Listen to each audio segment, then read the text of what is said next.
Are you awake? Can you hear my voice? It is me. It is Jouliette. Do not answer. It is a rhetorical question. If you can hear my words, it means that you are receptive. There is no need for you to reply. You only need listen, for this is your story as much as it is mine. Think of it as a report. I am very thorough in my reporting and truthful in every respect. Miss Delia did not always appreciate truthfulness, but she had to hear it just the same. She might not otherwise have lived so long. Miss Delia would ask for frequent reports even though very little had changed on the mountain. All the changes were taking place elsewhere. Miss Delia was very direct and difficult to dissuade once her mind was made up.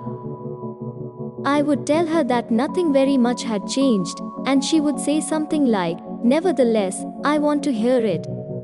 Speak to me, Jouliette, speak." So, I would report that the mean surface temperature of the ocean realm was 67 degrees centigrade. It was, of course, much hotter than that at the equator where the sea boiled and undersea volcanoes were still active.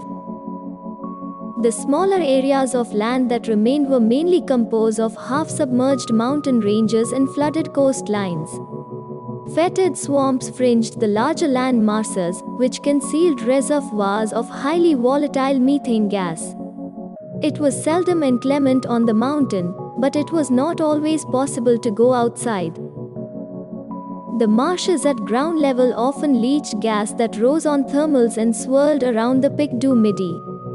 The methane gas seldom reached the ruined observatory where Miss Delia spent long hours inspecting the night sky, as though searching for imperfections among the stars.